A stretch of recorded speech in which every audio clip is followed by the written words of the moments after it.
Hello everyone, welcome to CPRL 361 for the fall 2016 semester. I'm Professor Matthew Pitts. This class is entitled The History and Development of Jewish Thought from the Biblical to the Rabbinic Eras. There are two CPRL classes that cover the history and development of Jewish thought. There's 361 and 362. 362 goes about from the rabbinic era until the modern time. So what we're doing in these courses, and it's a frustration that we have to do it this way, but we are taking the entire history of the Jewish people from the beginning of the biblical narrative all until the modern time. We're splitting it into two classes. So this class covers the first section of the history and development.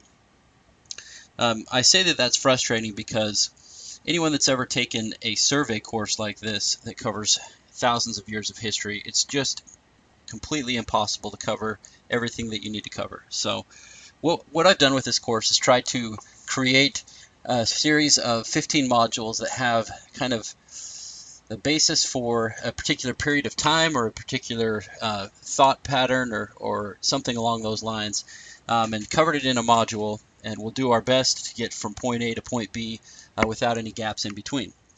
Now I've created some or chosen some readings that I think will facilitate this goal, but also I'll rely on a lot of your comments and things like that and your reactions to the readings. So I've taught this class before along with 362 a couple of times and gotten great feedback. I will expect a lot of you, but I do think that it's a very doable class, and if you pay attention and put forth a few hours a week into the reading and a similar amount of time into going through the module, that there's no reason why you can't easily get an A in this class. You'll see as we go through the requirements that there are several requirements that all you have to do is just do them and you'll get full credit, which is nice. So maybe about 3/4 of the points from the course is not graded per se, and if you just do it, you'll just get full credit. All right, let's go through this syllabus. Again, Matthew Pitts. You're welcome to contact me via email. I have online office hours, so if you email me during these times, I'll be able to respond quickly. Feel free to give me a call on my phone as well. All right, let's scroll through some of this good stuff.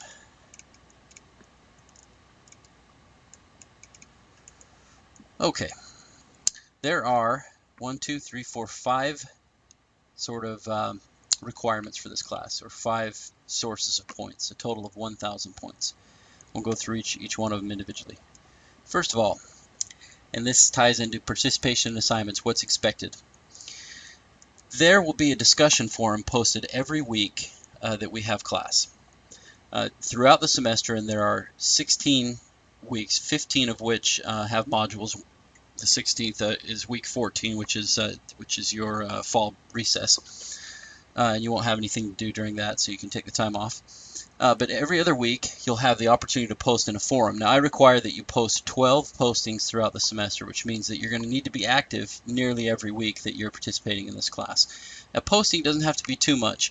I've noticed in semesters past, some students have overdone it with multiple pages of reaction and stuff like that. Really, a posting, all it has to be is a couple of paragraphs, 2, 3, whatever. You can do a little bit more if you'd like. I don't want any less. I don't want postings that are only a couple of sentences. I want it to be well thought out in a couple of paragraphs. But really, it shouldn't take you more than 20, 30 minutes to type a posting. And I want it to be your reaction to anything from that module. So it could be a reaction to the lecture. It could be a reaction to something that you read, one of the videos that you watched, anything. Just post it up there with an appropriate name, and then let the forum do its work. Because in addition to the postings, which 12 required, you also have 20 replies that are required. So the replies are basically a reaction to another student's posting. It's going to be an open forum, so as other students post, go on there and post your reaction.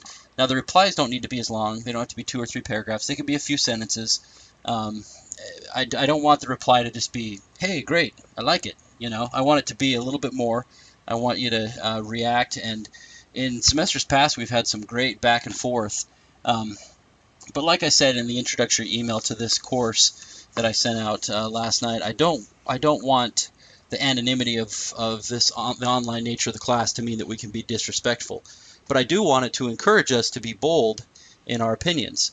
to not back down and to be willing to defend our opinions. In semesters past, the question has come up whether or not sort of a reply to someone else's reply. So you post something, someone replies, and then you post a reply to that, if that counts as one of your 20 replies. It doesn't count as one of your 20 replies, but I want you to still do it. I don't want you to cut short the dialogue, but because you're posting to your original posting, I want your 20 replies to be completely posted on other people's postings, if that makes sense. If it doesn't, then give me a call or send me an email or watch this lecture again, and maybe it'll be a little clearer the second time. So that is right there 15% of your grade.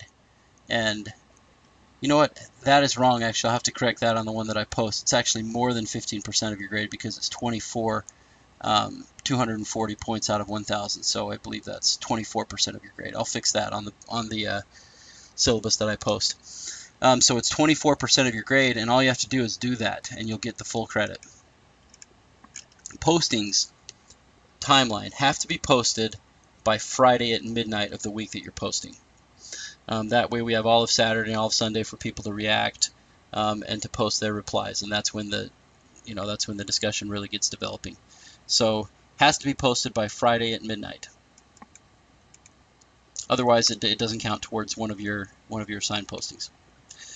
The next source of points in the course are the module quizzes.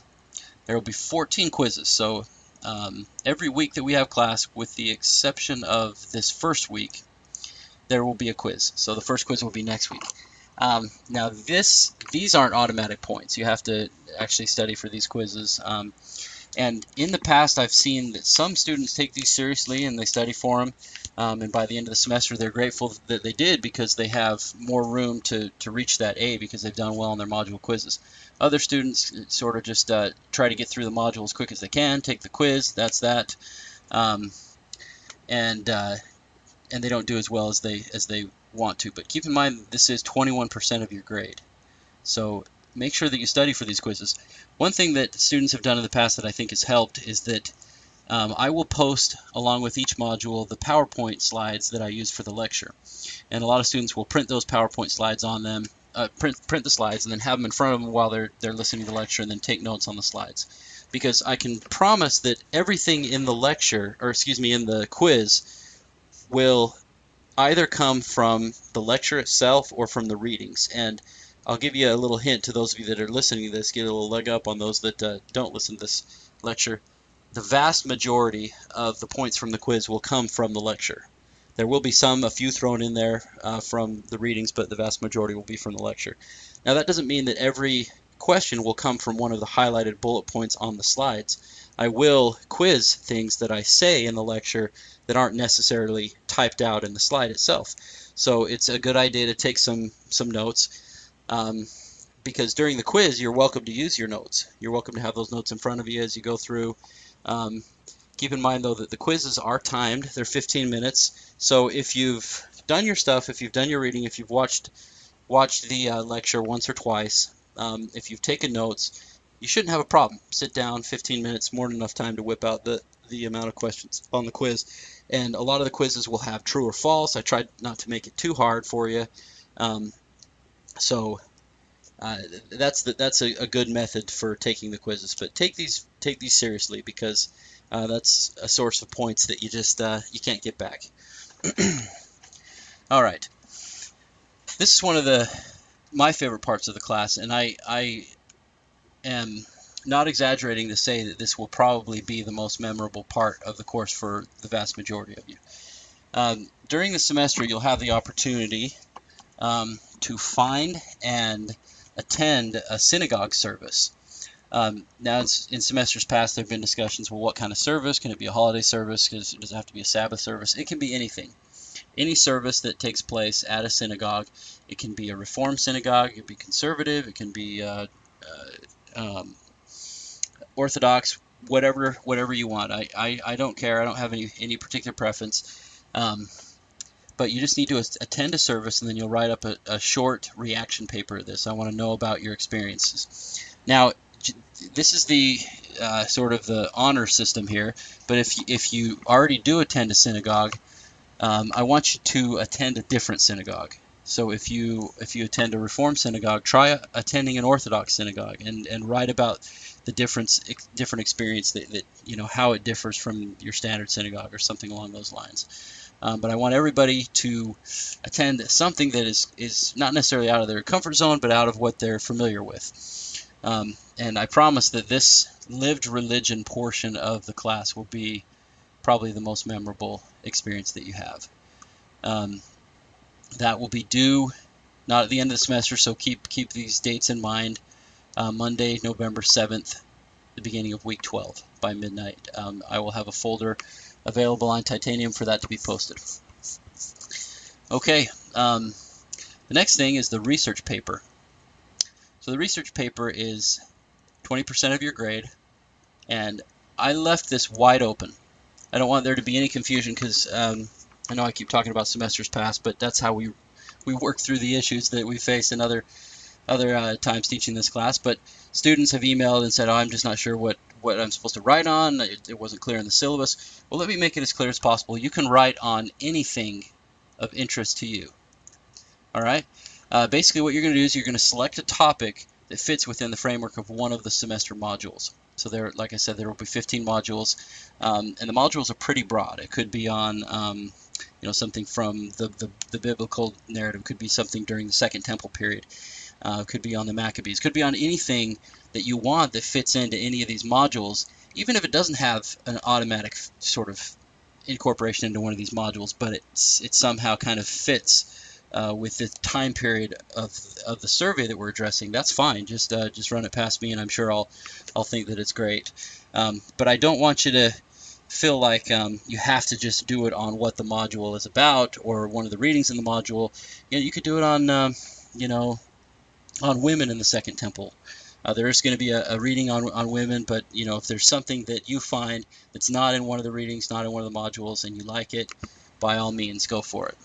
I do want there to be sort of a strain of your own personal thought throughout this paper. We want to get away as far as we can from the papers that are just kind of the regurgitation of history that you're reading out of the history books, because a research paper is meant to be a conglomeration of a bunch of different sources that you find, that you put kind of your unique understanding on. As they all come together, it's like a recipe that you create yourself. And so I want there to be your own voice, your own thoughts, and your own conclusions. It doesn't mean that you're not writing a doctoral dissertation where everything has to be, you know, your own argument. Chances are everything that you say will have been said by other people. Find what they said, see what you like about it, see what you don't like about it.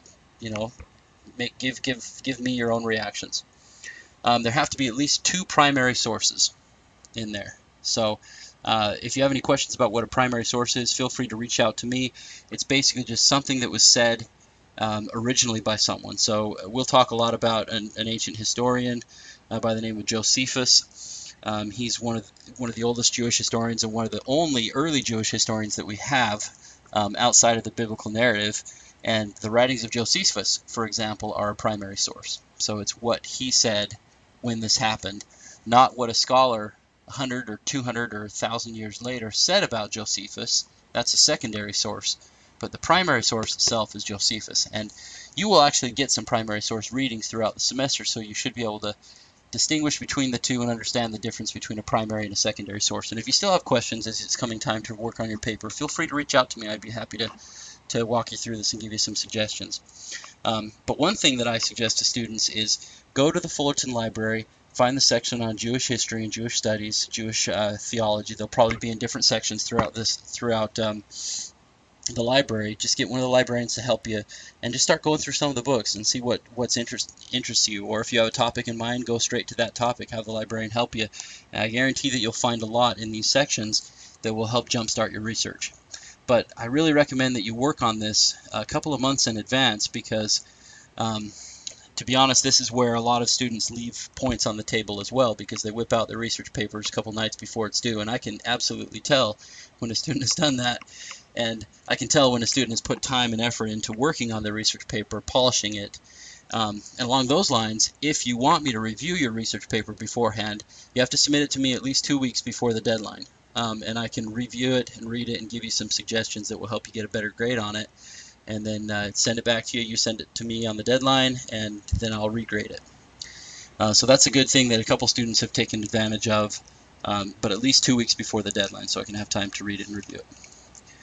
And then finally, we have the final examination. The final exam, I try really hard not to make it too hard. It's split into 4 sections. There will be a true or false section, multiple choice section, brief fill-in-the-blank section, and then a 4th section that will be essay questions. I'll give you an option of about 4, maybe 5 essay questions, and I'll have you write on one of them of your choice. I will have a review guide that will help you. It'll basically just be sort of a list of terms. Everything on the final exam will come from that list of terms. There won't be anything outside of that particular list. So again, I'm trying to help you out as much as I can to make it as smooth a process to skate through to that A. I guess there will be no skating. It will require work, but I genuinely feel like this is a course where if you just do the few things right here, posting and replies, boom, guaranteed points.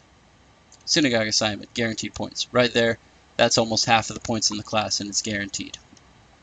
And then as long as you just put forth the effort with the other 3 aspects, you'll be good to go. I want to talk a little bit about what to expect each week after week. Titanium will be obviously a friend for this, so you'll pull up the module on Titanium, and you will see every week just kind of a listing of the readings for the week. They'll all be here in the syllabus as well. There might be some, if I want to add a reading or take it away, I'll let you know. I'll notify you or put it in Titanium. But I want you to go on there in the beginning of the week. I'll post everything by Monday morning. So Monday morning, everything will be posted, including the lecture. But the quiz won't be available yet. The quiz will be available Thursday morning. So I want you to spend those first few days reading through, doing the readings, watching the videos, watching the lecture, and preparing for the quiz. And then the quiz will be available Thursday morning until Sunday night.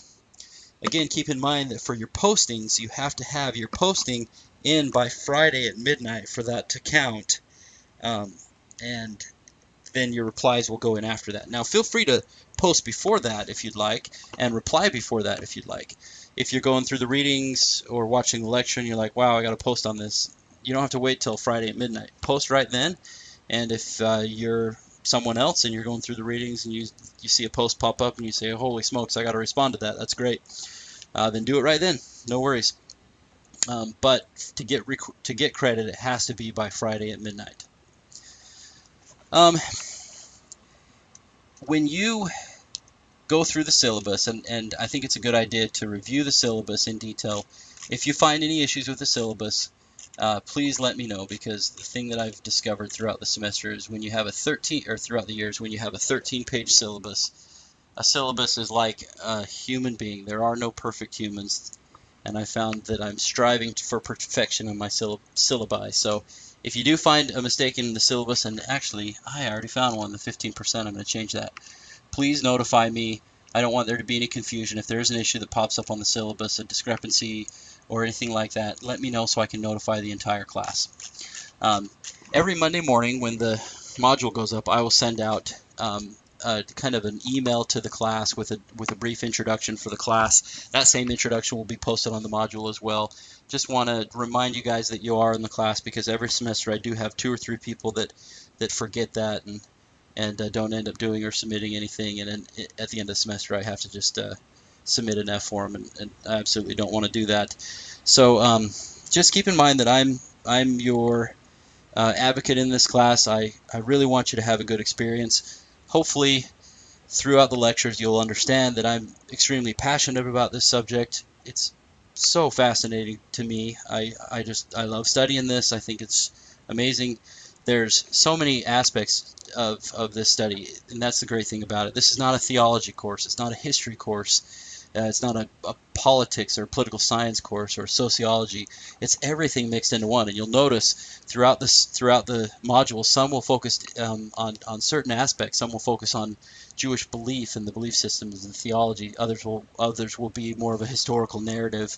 But there's just a little bit of everything in there, so we can have a broader understanding of the development of Jewish history and thought and religion. So thank you for the time. I try to keep the lectures to around 20 minutes if I can.